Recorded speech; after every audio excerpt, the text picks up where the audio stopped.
Kompas petang kami lanjutkan saudara. Puluhan siswa SMA dan SMK di Cipongkor, Bandung Barat mengalami gejala keracunan usai mengkonsumsi MBG pada pagi hari.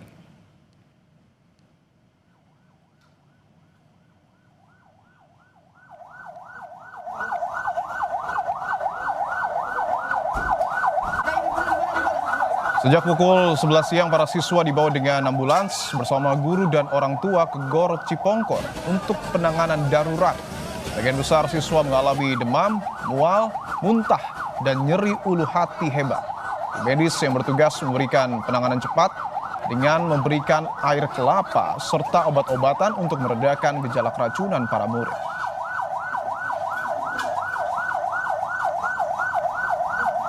Ya, beberapa waktu lalu. Begitu, untuk siang hari ini jam 9.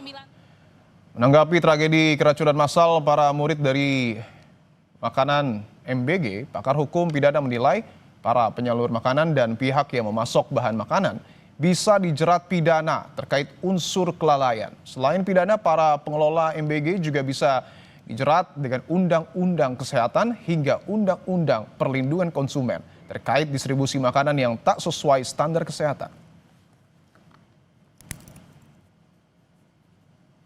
Ada beberapa ketentuan pidana yang bisa diterapkan baik kepada penyalur makanan tersebut yang menyediakan makanan atau pihak-pihak yang memberikan masukan terkait dengan bahan-bahan makanan tersebut.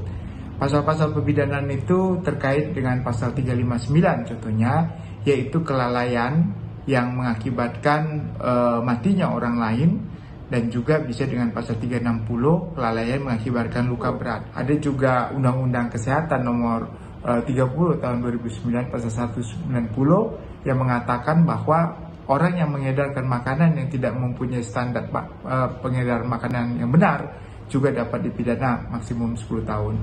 Selain itu juga ada Undang-Undang Perlindungan Konsumen ya yang tahun 899 di mana para orang yang mendistribusikan makanan yang tidak sesuai dengan standar kesehatan maka juga dapat dipidana melakukan suatu perbuatan pidana. Sementara itu, Ketua DPR RI Puan Maharani meminta pemerintah mengevaluasi total terhadap pelaksanaan program MBG pasca kasus keracunan menimpa sejumlah siswa. Menurut Puan, hal itu perlu dilakukan agar tidak ada lagi siswa yang dirugikan dalam program MBG. Ya, harus selalu dilakukan evaluasi untuk bisa ditindaklanjuti untuk bisa pelaksanaannya di lapangan bisa menjadi lebih baik dan jangan sampai kemudian anak-anak yang kemudian dirugikan. Jadi memang tidak mudah untuk melaksanakan hal tersebut karenanya memang pihak-pihak yang terkait harus bisa melakukan evaluasi total. Selama 3 hari berturut-turut, ratusan siswa di Kabupaten Bandung Barat, Jawa Barat alami keracunan MBG. Jumlah ini bukan sekedar angka, namun ada nyawa manusia yang dipertaruhkan. Lalu siapa yang harus bertanggung jawab? Kita bahas bersama Wakil Ketua Komisi 10 DPR RI, fraksi PKB, lalu Hadrian Irvani, dan juga ahli gizi masyarakat Dr. Tan Sotien dan Guru Besar Fakultas Hukum Unsud, Profesor Hipnu Nugroho. Bapak-bapak, ibu-ibu, selamat petang semua. Selamat petang. Siap, saya ingin ke Pak Lalu dulu. Pak Lalu, bahwa kita tahu orang tua murid di Kabupaten Bandung Barat akhirnya minta agar program MBG ini dihentikan karena anak-anak mereka sudah kedua kalinya alami keracunan. Tanggapan Anda? Baik, Mas. Jadi pertama yang ingin saya katakan adalah sejatinya program MBG ini adalah program bagus. Niatan Presiden Prabowo adalah agar asupan gizi bagi anak-anak usia sekolah betul-betul terjamin sehingga mereka konsentrasi untuk belajar dan siap untuk menuntut ilmu demi masa depan mereka. Kemudian yang kedua, tentu dengan kejadian hari-hari ini yang terus terjadi, maka kami di Komisi 10 meminta kepada Kementerian Pendidikan Dasar dan Menengah, dalam hal ini Pak Mendikdasman, untuk berkomunikasi dengan Kepala BGN. Jangan sampai hal ini terus terulang. Ya, tentu kami meminta agar proses itu dievaluasi. Artinya prinsipnya adalah MBG ini kan tujuannya sangat mulia dan sangat bagus. Kemudian yang perlu dievaluasi ya tentunya adalah proses-proses di lapangan, mulai dari pembelian bahan baku, kemudian proses persiapan dan pengolahan makanan tersebut di dapur sampai dengan distribusi. Banyak temuan-temuan yang kami dapati di lapangan bahwa ternyata memang betul yang terjadi kadang makanan basi karena mungkin dimasaknya mulai jam 1 maupun jam 2 dini hari. Nah, terkait dengan tuntutan dari para orang tua ya tentu harus diberikan penjelasan baik oleh pihak Badan Gizi Nasional maupun Kementerian Pendidikan Dasar dan Menengah melalui Dinas Pendidikan masing-masing. Oke. Ini harus diberikan informasi bahwa program ini memang sebetulnya niatannya itu sangat Betul. bagus dan memang ini program bagus gitu. Baik, kita sepakat tentu MBG adalah program yang sangat baik untuk meningkatkan nutrisi dan juga gizi anak-anak. Tapi kan orang tua ini meminta Pak untuk di stop terlebih dahulu dan dilakukan evaluasi. Anda dari DPR, Komisi 10 dan fraksi PKB sepakat dengan hal itu? Ya tentu kita bersepakat khusus bagi daerah-daerah yang mengalami keracunan ini loh ya, di sekolah-sekolah yang mengalami keracunan, mohon di stop, mohon dievaluasi dulu, disterilkan dulu ketika nanti sudah benar-benar terjamin bahwa kejadian ini tidak akan terulang kembali, monggo dilanjutkan. Seperti itu. Setuju untuk di stop di beberapa daerah ya. Saya ingin ke Dr. Tan bahwa yang kemudian jadi pernyataan Kepala BGN dan juga pemerintah adalah bahwa ada permasalahan dalam proses memasak khususnya distribusi karena dimasaknya tengah malam, dikirimkannya pagi hari. Analisa Anda apakah hanya faktor itu yang kemudian jadi persoalan atau ada hal lain? Iya, jadi prinsip dasarnya adalah pengelola SPPG itu harus memahami prinsip-prinsip HACCP atau Hazard Analysis and Critical Control Point. Dari bahan makanan ini dibeli, di stok, dimasak, dikemas sampai ke tangan penerima.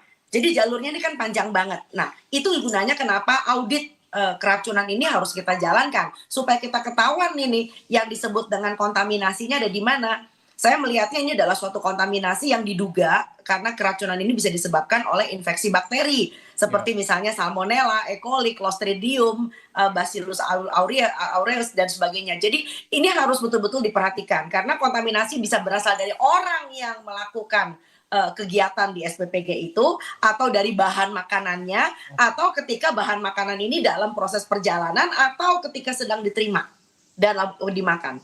Oke, artinya ada dua peluang ya, apakah dari proses pengolahan atau dari bahan makanan. Saya ingin ke sebentar, satu lagi yang lebih penting. Dr. Kita harus tahu bahwa 5-60 derajat Celcius itu adalah suhu kritis. Jadi kalau makanan di suhu ruangan antara 5-60 derajat Celcius, maka itu risiko kontaminasi bakteri itu akan tinggi sekali. Kembali pada Anda. Oke, itu yang kemudian harus diperhatikan oleh pengelola SPPG. Saya ingin ke Prof. Hipnu, kalau kita melihat bahwa kasus keracunan ini berulang terus, bahkan korban yang menyentuh angka ratusan. Anda melihat apakah ada unsur kelalaian yang mungkin saja berujung pidana? Ya, kalau melihat sebagai suatu kemungkinan ilmu hukum ada istilah mungkin. Bahkan ada suatu kelalaian. Kalau sengajaan agak sulit, Mas, kelalaian. Oleh karena itu kita melihat, tadi Dr. Tan menyatakan ini adalah dari pemasok, pemasak, dan sebagainya. Kalau kita lihat sebagai pemasok dan pemasak dalam konteks suatu pemasakan 2.000, satu SPBG kan 2.000 sampai 3.000. Pertanyaannya begini, yang tingkat kontaminasi berapa? Berapa persen? Lah itu yang terjadi. Kalau itu memang kontaminasi semua, berarti memang semua tanda petik ada suatu kelalaian fatal dari si pemasok ataupun pemasak. Tapi kalau memang hanya kecil, 10% misalkan dari 3.000 SPPG, dari satu SPB kan 3.000, mungkin 10%, 15%.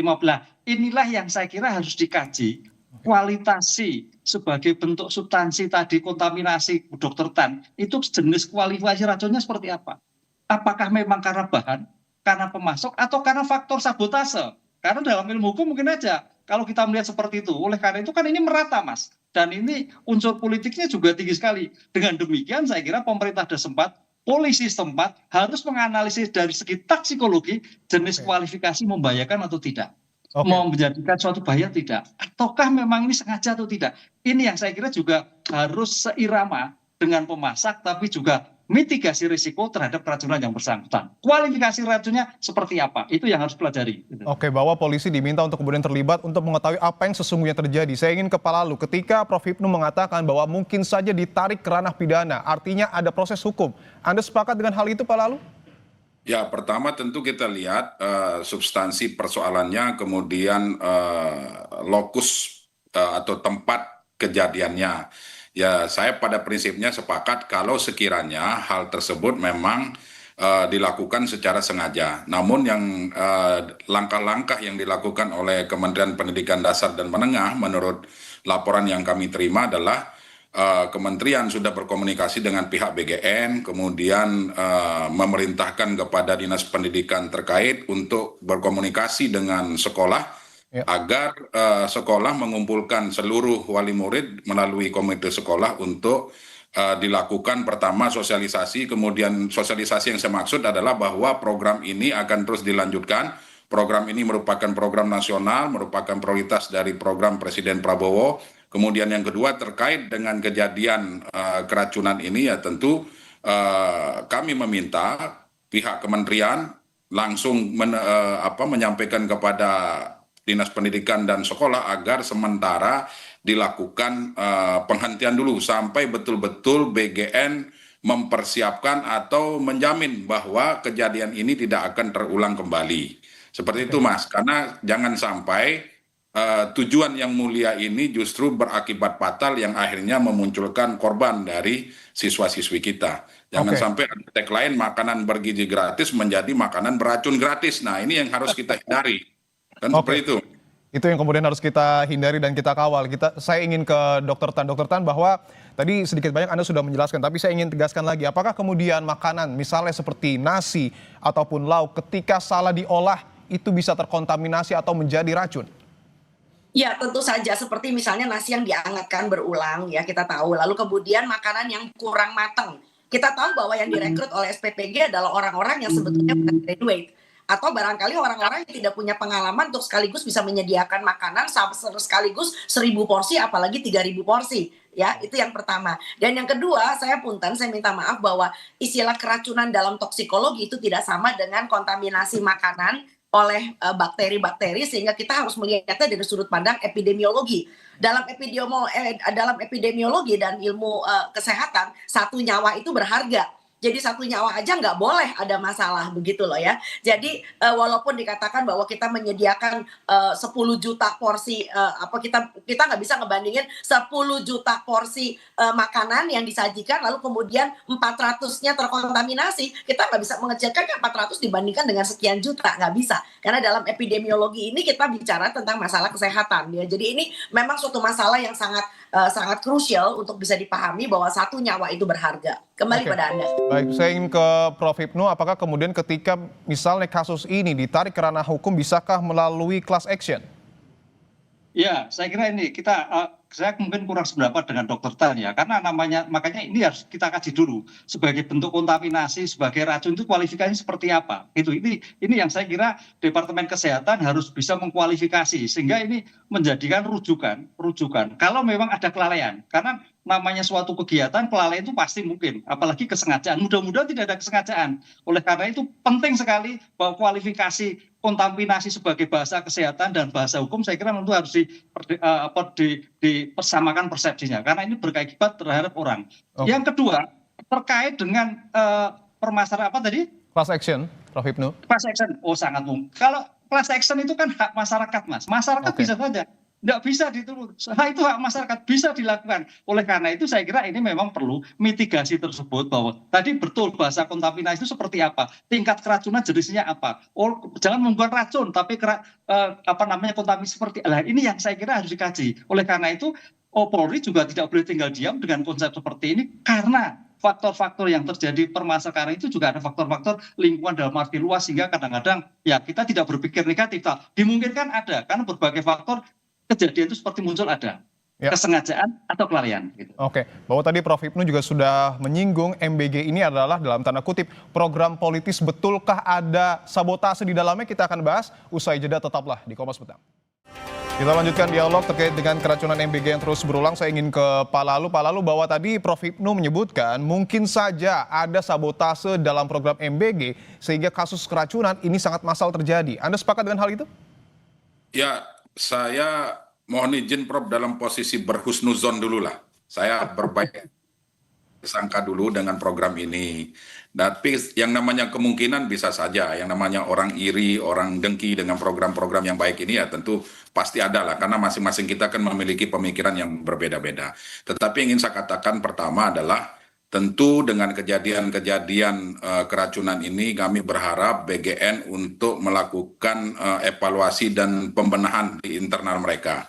Benahi dapur-dapur yang hari ini menjadi masalah.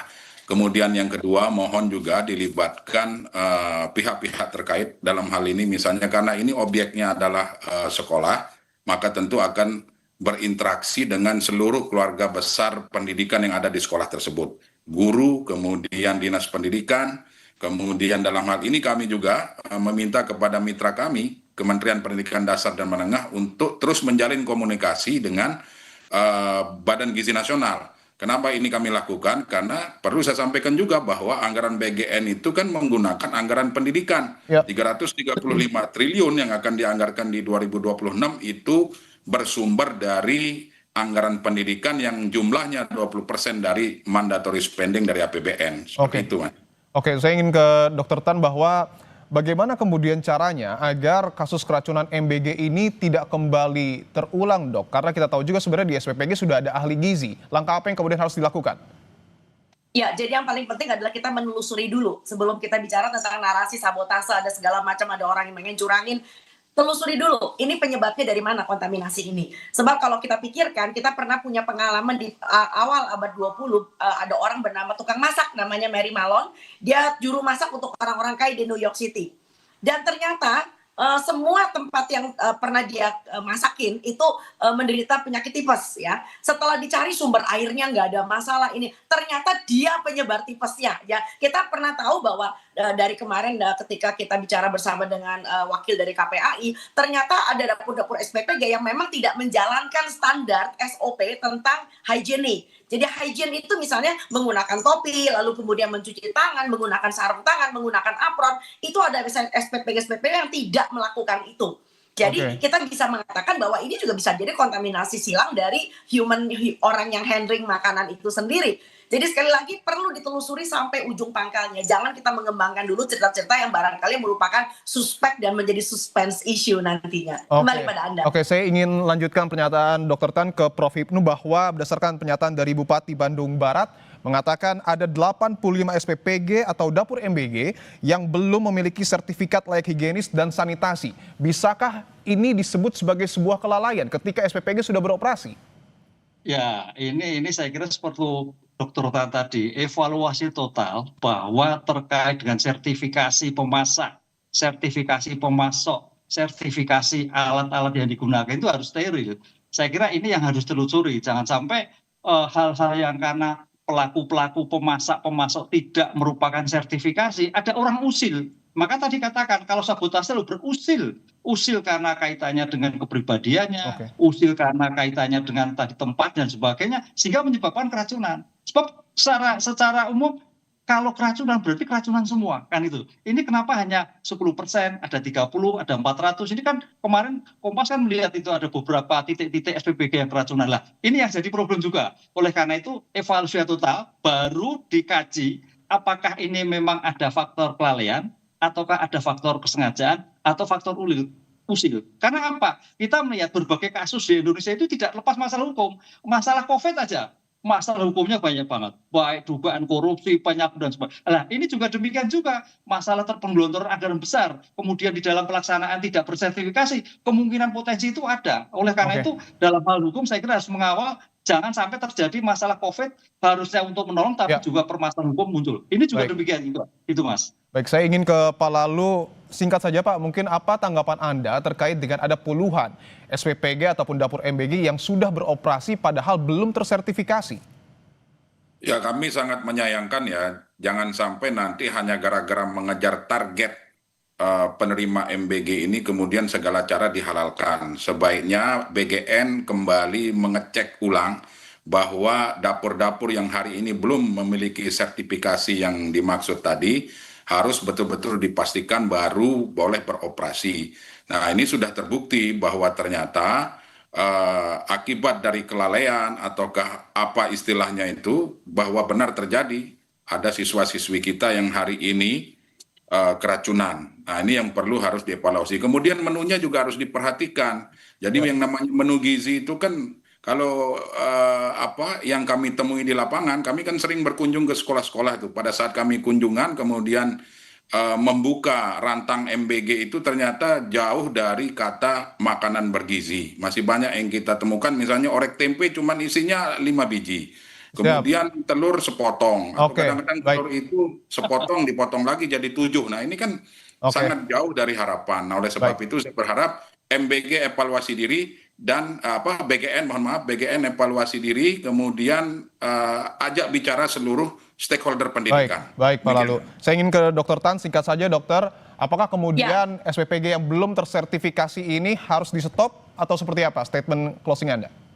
Ya, kita harus melalui 2 mekanisme. Mekanisme yang pertama adalah penelusuran epidemiologi. Kenapa ini bisa terjadi keracunan istilah mereka. Dan yang kedua tentu saja adalah evaluasi HACCP. Kalau ada SPPG yang tidak melaksanakan HACCP dengan benar, stop sama sekali. Karena walaupun dia belum melahirkan korban, tetapi dia potensial menjadi orang yang pihak yang bisa menelurkan korban-korban keracunan berikutnya. Jadi sekali lagi SPPG yang sudah menelurkan korban tolong di stop, dan yang potensial bakal menyebabkan korban tolong di stop juga sampai HACCP terlaksana dengan baik.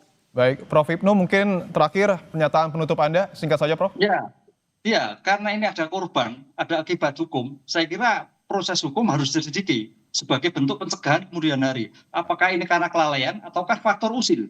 Itu yang kita lihat. Dengan demikian makanan gizi gratis benar-benar steril, memberikan kemampuan, memberikan gizi pada masyarakat.